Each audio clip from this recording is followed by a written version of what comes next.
lot of slides here, but we're going to blister through them. Those that are familiar with my presentation style will know that we don't hang around, but I don't have too many words generally on slides. So that's me.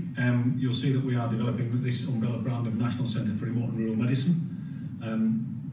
We think that what we're setting up here, some of you may have been here when we launched the Digital Health Institute, which is a sort of a concept, if you like, about how do we create something that drives forward the digital agenda for healthcare in Cumbria. That will now sit underneath the umbrella of an emerging National Centre for Remote and Rural Medicine. We have just appointed a director for that. I can't tell you who that is because it's not in the public domain yet, but hang on in there. All will become clear. Tech, quality, quantity, equality. I think those words in a rural setting, for me, that's kind of where it's at. That's what tech will allow us to achieve in rural settings. The quality bit, I think we all know that using information and data, we've got colleagues, I think, from EMIS here this evening, you know, access to medical records, all that kind of stuff that we think is dead basic, actually allows you to make better decisions, doesn't it? It allows you to make better quality decisions. Access to big data allows you to make better forecasting decisions. So you can see those things, quantity and equality. Equality, I'm very passionate about being a ruralite and a Cumbrian. I think tech will level the playing field for us. I'm not saying it will be a panacea, it will not do everything, but there's an opportunity there for it to level the playing field, and we'll come on to some of the things that I think will help us achieve that as we go through this. He's quite a clever guy, isn't he, Albert Einstein, from all accounts.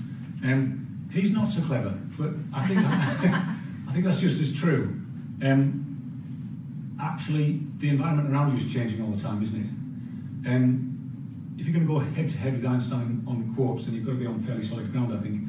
But ask any successful company that is no longer successful that carried on doing the same thing, what was it that changed? It was the environment around them that changed, it wasn't them. You may be saying at this point, of course, well, you know, Einstein, he had cooler hair, didn't he? So his view must count something more. I'm going to question that. You know, Einstein probably, yeah, he was before his time, wasn't he? I was a bit of a follower there, but I think... You're going to send these out? They're available. They will be available, yes. It's going to be on Twitter in a second. So, that's me. Beer was, I worked for a company, probably the best beer company in the world. I had more friends when I used to sell beer. The last point here, my sister died in the pre-interoperability era. She took her own life in 1991. Really interestingly, and I don't mean this for, I'm not for any sort of emotional reaction here, it's a factual statement. She died in an era before interoperability, and I think what's fascinating to me is to see actually if we were now in an era of true interoperability, medical records would have been available to view by the right people who might have been able to do something. So that's, you know, at its best, technology will save lives. That's, for me, that's a very personal thing. You will doubtless have heard that comment before. You know, we've all got them on. We can all pull out our smartphones now, and forgive me for those who've heard me say this before, but we can look at our last 15, 16, 17 years of purchase history on Amazon. You know, I still can't do that on my GP practice website, although I have to say the Lakes practice, which I'm registered with in Cumbria, went live with online patient access, I think, 2 weeks ago, so fabulous. They still want me to go in with a check and some ID and some other stuff, and that's fine, I'll get round to that. But you get, you know, there's a contrast there, and there's something strange going on there. I can find out about 17 years of purchase history of my books using a safe, secure server that I've never questioned the security of, but I can't get on and access my own medical records yet. It feels like an opportunity there. So that's taken from some slides that came through from the American Association of Rural Healthcare. Quite a big force in America. It feels, you know, I'm guessing that was a biased survey. It's come from an advisory council, that's all it says. You know, maybe the stat wouldn't stand up under too much interrogation, but it feels logical, doesn't it? Actually, I don't want to travel for low acuity care. I'm not actually overly concerned about who delivers my primary care. That's with the greatest respect to all GPs in the room. I want access to expertise. I don't want access to premises or to a place. And as long as those people have got access to my records, then who I speak to is almost immaterial. Google, let's just have a quick, let's see if the link works and the speakers work. This is where we will find out if the tech is here or not. So some of you might have seen this. I'll just take this up to here. This is, I won't bore you with all 4 minutes. So what you're going to hear is the Google Assistant actually calling a real salon to schedule the appointment for you. Let's listen.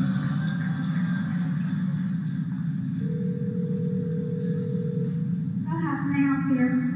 Hi, I'm calling to book a women's haircut for a client. I'm looking for something on May 3rd. Sure, give me 1 second. That's pretty cool, isn't it? Sure, what time are you looking for around?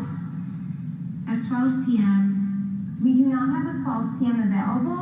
The closest we have to that is a 1:15. Do you have anything between 10 a.m. and 12 p.m.? Depending on what service she would like, what service is she looking for? Just a woman's haircut for now? Okay, we have it 10 o'clock. 10 a.m. is fine. Okay, what's your first name? The first name is Lisa? Okay, perfect. So I will see Lisa at 10 o'clock on May 3rd. Okay, great. Thanks, great. Have a great day. Bye. So you get the gist there. Google doing exciting things, call it AI, call it automated voice, call it what you like. I think what's exciting is if you, as you were looking at it there, of course, let's call it the robot voice was on the left. The business, the real business that was interacting with was on the right. We can't be far off, can we, that point where actually the robot bit is on the right and you have a choice of what you're interacting with on the left. In other words, if I ring my GP surgery or I get through to my GP surgery using Google or whatever it might be, that the responses I'm getting through are actually just coming from, feeding from the system within the GP practice, telling me what appointments are available, etc., etc. Yes, so you can almost automate both bits of that, can't you? That could be quite fun as well, couldn't it?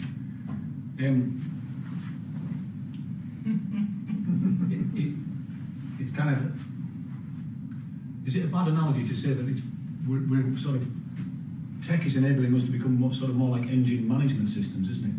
You know, if you speak to any of you that know any mechanics, you know, they'll tell you now it's not about, you know, getting in there and grease and pulling bits apart. It's about plugging in, getting all the diagnostics, and for them, as far as they're concerned, that's brilliant, isn't it? They get better information, better quality information, just plugging in and getting diagnostics. So when you look at the sort of the world of wearables and what's going on in terms of that ability to provide diagnostics to the healthcare service, I think that's quite exciting. A quick flick through some of the things, let's call them, that are available now. So some of you may have seen this, you know, online dermatology, Doctor Online. Welcome to Big White Wall. This is for people with low-level anxiety and depression. Mental health service user myself. I live in the most sparsely populated, most rural district in the whole of England. That's Eden, as you'll know. You know, where's my access to this? I should have it. You know, that would be so much simpler, wouldn't it? I could access it at times to suit me, in places to suit me. I did actually, the last time I was receiving some support, I did actually try blagging my way onto the East London Foundation Trust online IOT service, but they rumbled me once I gave them my postcode. Knocked them off the service. But you know, it was worth a go. I just wanted to see how it worked. You know, many of you will have seen this. This is what's happening in London, isn't it? I think it's about just under 40,000 people now registered for this. What, again, as I say, this is a healthcare service user. What's fascinating to me about this, by the way, is everyone familiar with this? Everybody's seen this? You're aware, this is the Babylon app here that provides primary care services online in London. The issue with it is that you're deregistering with one practice to register with this. So there's a real challenge there, isn't there? That's crackers, isn't it, really, when you think about it? Because if we call ourselves customers of a National Health Service, patients, customers, whatever, service users, however you want to phrase that, I wouldn't want to just go online to something which then precludes me from using face-to-face. I want combinations. Do you know, all those bits, all those channels available to me to use as and when I need them. That would kind of make sense, but I guess for the purposes of commissioning and other such things, I can understand that. Again, you know, mother and apple pie, yeah, sure. But rurality means what? You know, we talk about rurality, don't we? We say within a rural county, what's that actually mean? So here's a quick fly through some of the translation of how it impacts on services. So there, over the last 5 years, and you'll see that last year is a partial year because of when we got the figures. These are numbers from the Cumbria Partnership Foundation Trust. I won't go into too much depth because I think Deb's got a bit of information on the slide deck about these. I'd love to contrast and compare that with somewhere with a similar population footprint. Doncaster, Rotherham, for example, who I think have got a similar combined population footprint, but they're operating in 1/10 of the square kilometres. So, you know, when Deb shows you later how many hours that equates to in time and etc. and opportunity cost, it's absolutely huge. There will not be another trust in the country spending that much time on the road. I mean, you can see the costs themselves are significant. So, this came from Richie, who can fact check it while it's up there. This is, you know, that's significant, isn't it? 28,000 hours in vehicles. That includes that's clinicians and drivers. 220,000 per annum. North Cumbria University Hospitals Trust with the 2 sites on the county and delivering services in various formats across West, North and East Cumbria. That's over 1 million miles per annum. Cumbria County Council Adult Social Care, there's another 750 to throw into the pot. That will not surprise anybody, but when we got the figures through from NWAS to show, you know, who's got the longest travel distances and times to response and other such things, Eden was out there by a country mile as the top one, of course, as you'd expect, in places like Alston and, you know, other such things. I think Allerdale number 3, Cortland number 5, so, you know, 3 out of the top 5 in this West, North and East Cumbria patch. So that's, when we talk about rurality and the so what factor, what does rurality mean? It's movement, it's travel, it's distance, isn't it? It's critical mass. Needless to say, we haven't even guessed at the amount of movement in the healthcare system, the amount of travel that occurs both on the patch for appointments, whether it's with primary care, community services, mental health, acute, but there's a lot actually occurs off the patch, isn't there? A lot of people will know there are thousands of outpatient and inpatient services delivered from outside the patch. Those figures aren't available either for primary care. So IT, I think, again, stating the blindingly obvious, has a huge role to play in terms of both prevention, access, delivery, and management. Quick troll through when we talk about, you know, when we talk about technology-enabled care and technology, what is it we actually mean? And by the way, all these slides will be available afterwards. Maybe I'll take one of the photograph out, but everything else will be in here. I put those in alphabetical order, and I noticed that Angela mentioned blockchain, and I thought, I missed that blockchain. But you know, there's a lot going on. It's actually difficult knowing what to concentrate on. That's part of the challenge here. Hopefully you'll find this bit interesting. I will try and keep to time. Do systems need help? So,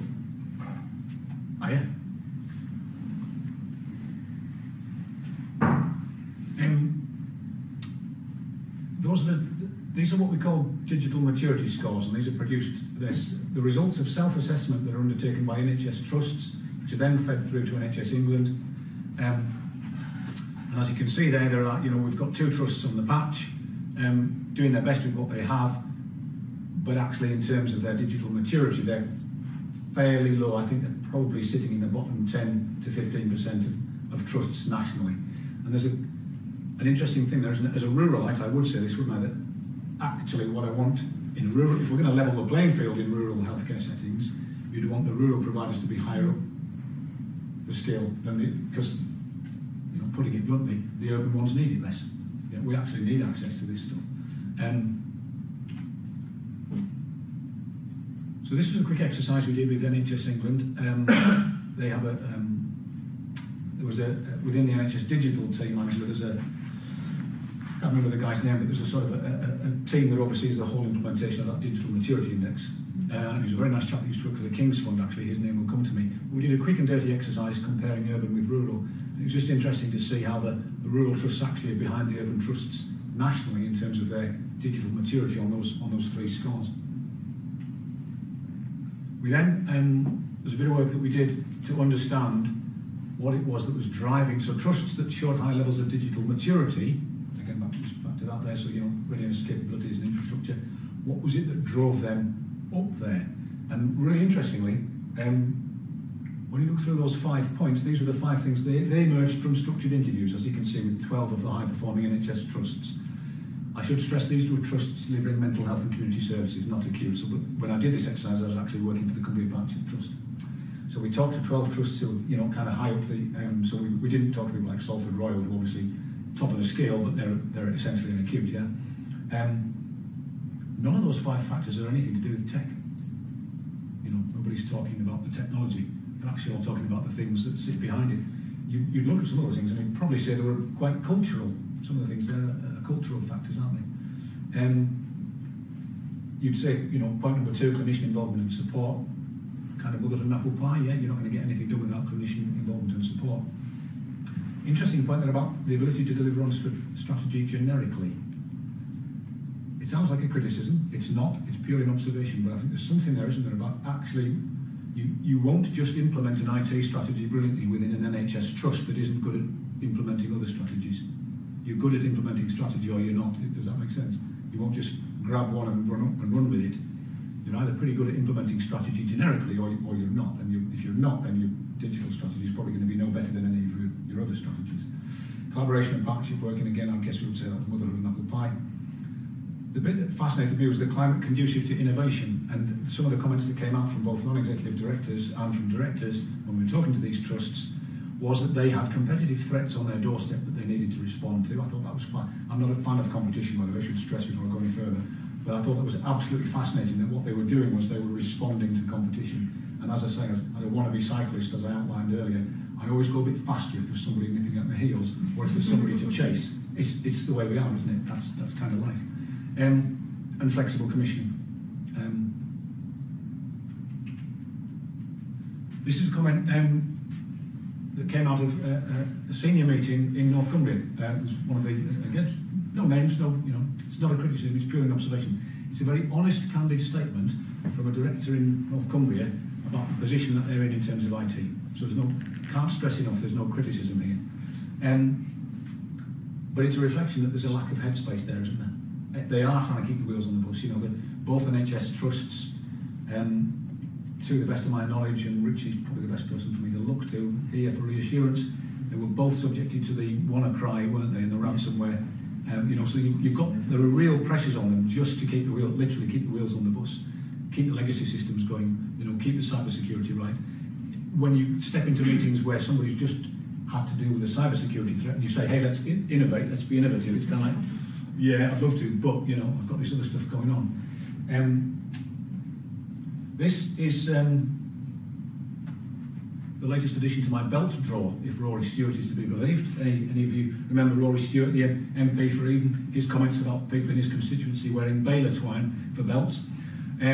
But the reason I put that slide up there is I think sometimes, not all the time, sometimes in Cumbria, the response I'll get, and I had a fascinating conversation with a guy from Telehealth Denmark who said, you Brits are obsessed with the difference. You're 95% the same as we are, but you're obsessed with the difference. Everything we tell you that we've done and that works, you go, wouldn't work here because. Wouldn't work here because. The reality is it's pretty much the same. In fact, the Danish healthcare system is almost a mirror of our own. And even though some of us may wear baler twine, although not me today, actually, there's the official response from Cumbria to comments about being laggards. Those of you that can read Cumbrian can maybe get your heads around that. Well, I can tell you that it's nonsense, because I was never ever heard out Siraj in army days like Cumbria has some of the highest penetration rates for broadband access, for internet shopping, for online banking, because when you're in a rural place, call it an economy, call it a system, you latch onto those things that level the playing field. And I remember way back in the late 80s when I was selling mobile telephones for £2,000 a piece, and people were buying them, by the way, that's another story. Cumbria, we couldn't get enough of them. People wanted them. It was a leveller, it was an enabler. We're pretty much the same as pretty much every other economy. We're all shopping using Amazon, First Direct Banking, etc., etc. This was an online survey that we did for the NHS. I'm conscious I'm eating up time here. We did this for the creation of the Cumbria Digital Roadmap, which was done for Cumbria Clinical Commissioning Group, and it was one Cumbria-wide entity rather than sort of south and north. And you can see there from the people that replied to that, those are views from people living in Cumbria about what they would like from tech. I would be the first to admit it's a slightly self-selective survey because it was done online, so you're engaging with an online community. But interestingly, when we looked underneath the demographics of the responses to that survey, there was no difference in the ages in terms of what people wanted.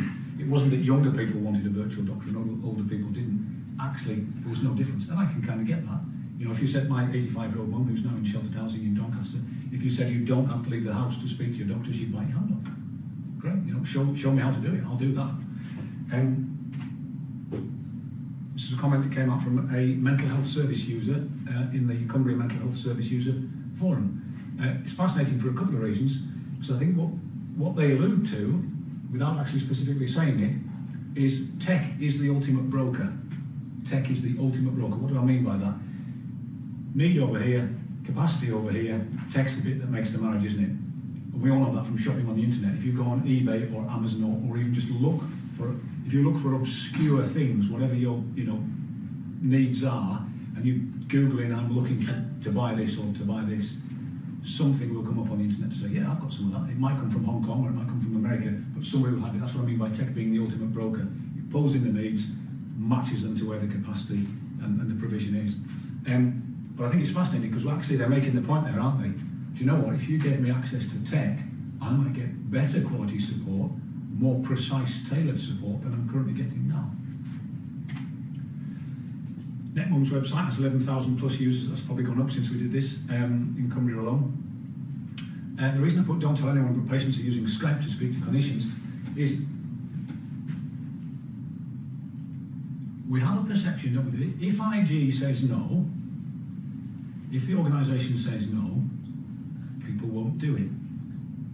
But if the tech's there and you need to deliver and you've got a job to do and you've got demands to meet and pressures, and somebody says, do you know, why don't we just Skype this afternoon? Well, forget what IG said, because they're never going to know, are they?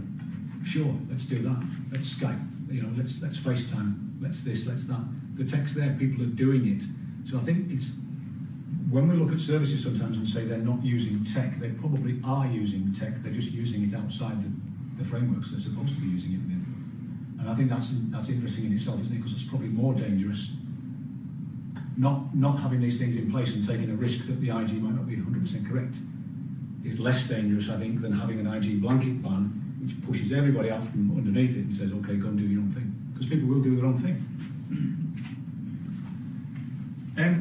Again, mother of an apple pie for people from Cumbria in the room there, clinical capacity, retention, recruitment, they are the biggest challenges facing our healthcare system, certainly at the moment.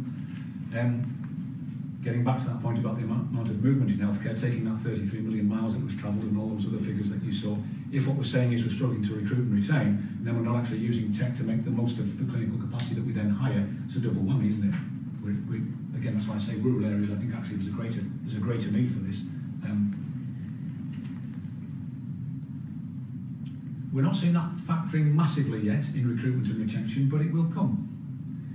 Young graduates looking to work in healthcare systems, in the States, they're starting to ask, one of the questions they're starting to ask amongst the things that they've traditionally always asked, which is, do you get good results? Are there chances for progression?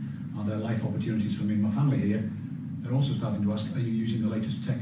So is the health provider that I'm going to work to using the latest tech? If we're not, then again, we'll get left behind.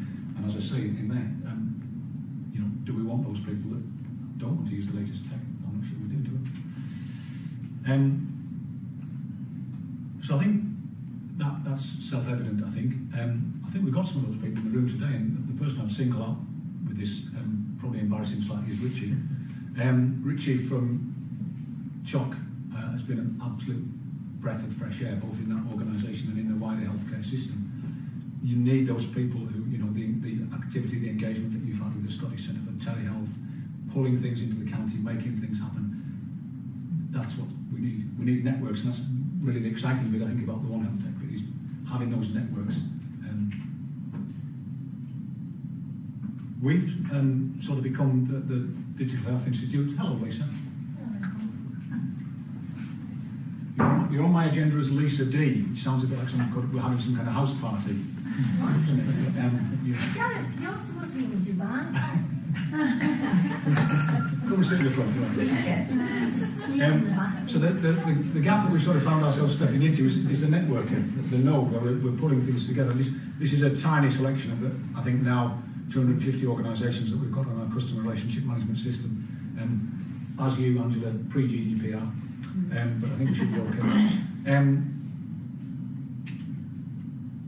That's an interesting quote, and I would ask you to try and understand that on every level, in terms of a personal level. As an individual, we're all told, aren't we, that actually successful mind, successful well-being is about connecting with other people. ask anybody who's an expert on immune systems, and I'm on thin ice here because I'm not, and there probably is somebody in the room that is. But your immune system works well by being interconnected. Organisations work well by being interconnected, and the people in them work well by being interconnected. I guess if you were to say what's the opposite of that, it would be a silo. Well, we all know what happens to those, don't we? They don't succeed.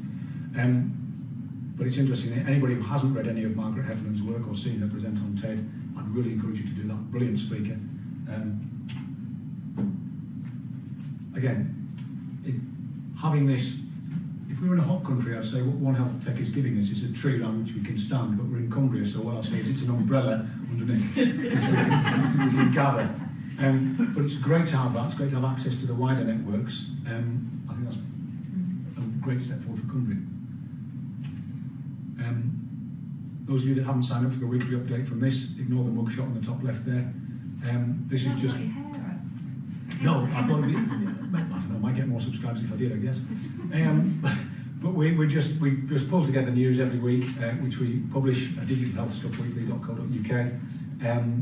It's just a simple curation tool. It helps, it's got to be, because tech's dynamic, isn't it? I think if you have a static page and you ask people to visit it, that's fine, that's okay. But there's something here just about keeping that momentum going in terms of the aspirational stuff and keeping people informed. So I think, again, just to finish, I think it can enhance. I think tech will, not it won't, can, it will. And that's me, and now it is my pleasure, before I ask the questions, to hand over to Richie. Anybody got any thoughts, any questions before I do that?